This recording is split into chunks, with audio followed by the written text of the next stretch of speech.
اعوذ باللہ من الشیطان الرجیم، بسم اللہ الرحمن الرحیم۔ گریڈ 6۔ السلام علیکم ورحمۃ اللہ وبرکاتہ۔ الحمدللہ سبق نمبر 3 کو ہم پڑھ رہے ہیں، تو پیج نمبر 43 پر پہنچے تھے۔ پیج نمبر 43، تو آپ اپنی کتابیں کھول کر آگے رکھیے گا، آخری پیراگراف اس کو دیکھیے گا۔ پڑھ رہے تھے ہرکل کو جو آپ نے خط لکھا تھا، اس کی ہم نے جو نا وہ متن اور پھر جو نا ترجمہ اس کو پڑھا تھا کہ آپ صلی اللہ علیہ وسلم نے کیسے جو نا اس کو خط لکھا تھا، کیا لکھا تھا اس کے اندر۔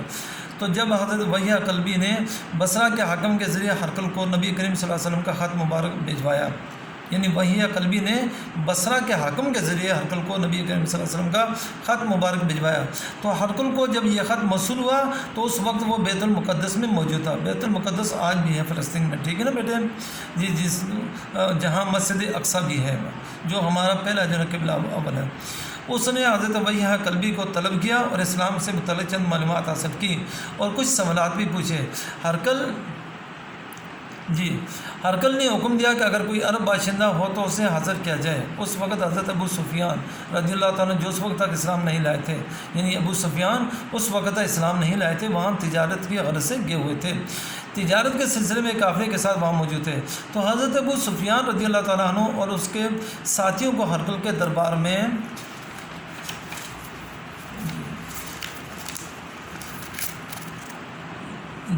لایا گیا، ٹھیک ہے نا بیٹے، لایا گیا۔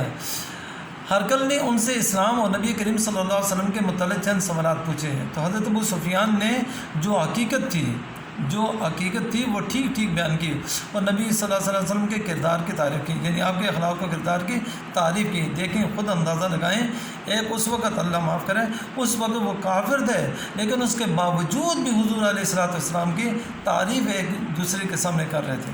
تو کیا شان، کیا عظمت، کیا مرتبہ، کیا مقام میرے اور آپ کے آقا صلی اللہ علیہ وسلم کا تھا کہ دشمن بھی آپ کی جو نا تعریف کیا کرتے تھے۔ ہرکل نے جواباً کہا کہ جو کچھ تم نے بتایا اگر صحیح ہے تو بہت جلد میرے تخت پر اس کا قبضہ ہو جائے گا۔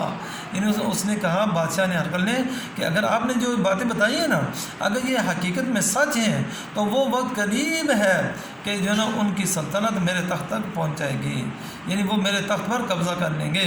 میں اگر عرب میں جا سکتا تو ان کے پاؤں دھوتا۔ اللہ، بادشاہ کہہ رہا ہے بیٹے کہ میں اگر عرب جاتا تو ان کے پاؤں دھوتا۔ ہرکل نے حضرت وحیہ قلبی کی بہت عزت کی اور چند تحائف دے کر روانہ کیا، لیکن عیسائیوں کے ڈر اور حکومت چھن جانے کے خوف سے اسلام قبول کرنے کی سعادت سے محروم رہا۔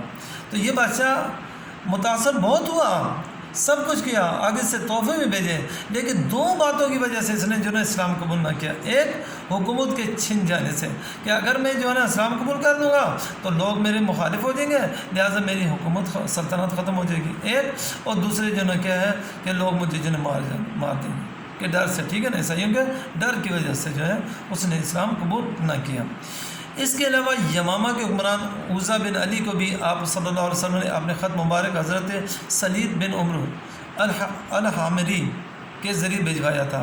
اس سے ہمیں یہ سبق ملا کہ حضور اکرم صلی اللہ علیہ وسلم کی سیرت طیبہ کی روشنی میں دعوت اسلام اور تبلیغ اشاعت دین کے لیے ہم جو بھی دوسروں کو زبانی دعوت کے ساتھ ساتھ خطوط کے ذریعے بھی دعوت و تبلیغ اسلام کے لیے کوشش کر کے فلاح دارین حاصل کر سکیں۔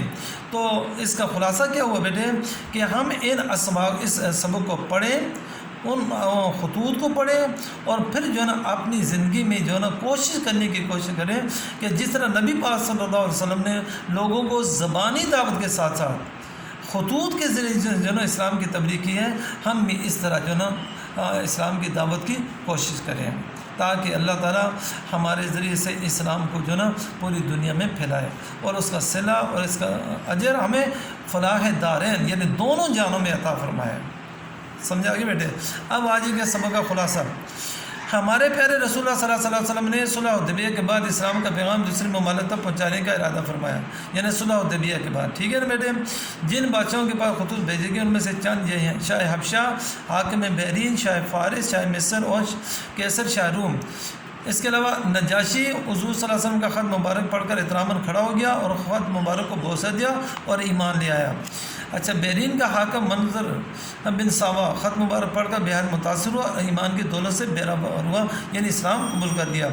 شاہ مصر مقوقس نے خط مبارک کو نہایت احترام کیا اور حضور صلی اللہ علیہ وسلم کے پاس قیمتی تحائف بھیجے، مگر ایمان کی دولت سے محروم رہا شاہ مصر۔ شاہ فارس نے خط مبارک پھاڑ ڈالا اور اس کی وجہ سے کیا ہوا، اس کی جو سلطنت تھی چھن گئی اور اس کے بیٹے نے اس کو قتل بھی کر دیا۔ کیسر شاہ روم ہرقل کو جب خط مبارک ملا تو حضور علیہ السلام کے متعلق حضرت ابو سفیان رضی اللہ تعالیٰ عنہ سے کچھ سوالات کیے تو اسے اسلام کی باتوں کے متعلق یقین ہو گیا مگر ایمان نہیں لایا۔ خطوط کے ذریعے دعوت اسلام کے لیے کوشش کرنی چاہیے، ٹھیک ہے نا بیٹے؟ جس طرح ہم جو ہے زبانی تقاریر کے ذریعے، واعظ و نصیحت کے ذریعے اسلام کی دعوت دیتے ہیں، اسی طرح خطوط کے ذریعے سے بھی کرنی چاہیے۔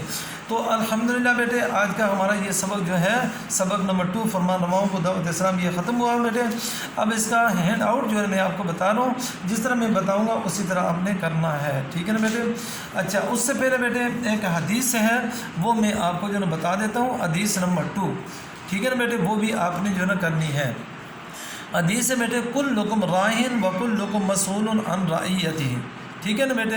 یہ اس میں ہینڈ آؤٹ نمبر 3 میں لکھی ہوئی ہے، بالکل سیم جس طرح میں نے لکھا ہوا ہے اسی طرح لکھیے گا، ٹھیک ہے نا؟ کلکم راعٍ وکلکم مسئول عن رعیتہ، تم میں سے ہر ایک نگہبان ہے اور تم میں سے ہر ایک سے اس کی ذمہ داری کے بارے میں پوچھا جائے گا۔ یہ جو ہے نا حدیث کا ترجمہ ہے، ٹھیک ہے نا بیٹے؟ دیکھ لیجیے گا، اگر نظر نہ آئے تو یہ ہینڈ آؤٹ آپ کے پاس ہوگا، اس کو جو ہے نا لکھ لیجیے گا۔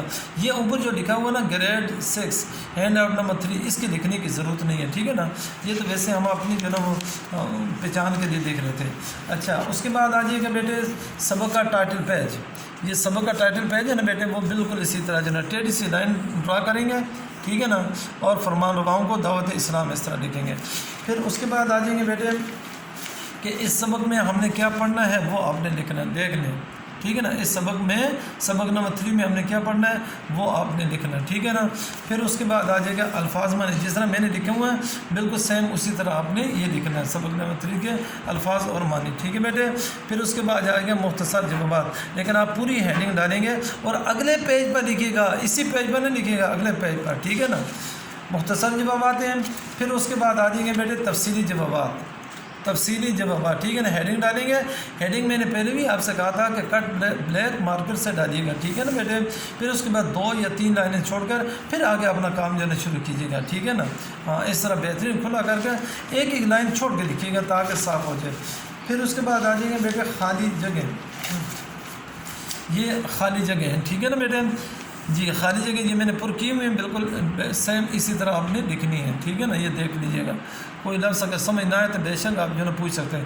پھر آ جائے گا درست جوابات کا انتخاب، وہ بھی جس طرح میں نے لکھا ہوا نا بیٹے، یہ سوال لکھا اور یہ اس کو درمیان میں کر کے یہ چیزیں درمیان میں کر کے لکھیے گا، ٹھیک ہے نا؟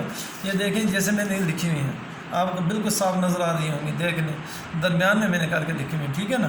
اس طرح یہ سوال جو ہوگا نا، یہ سوال یہ بلیک پین سے لکھیے گا، پوائنٹر بلیک پوائنٹر سے، اور یہ جو ہے نا بے شک آپ بلیو سے لکھ لیجیے گا، ٹھیک ہے نا؟ اور یہ ٹک جو ہے نا سامنے لگائیے گا، بالکل جس طرح میں نے لگوائی ہے اس طرح واضح کر آگے۔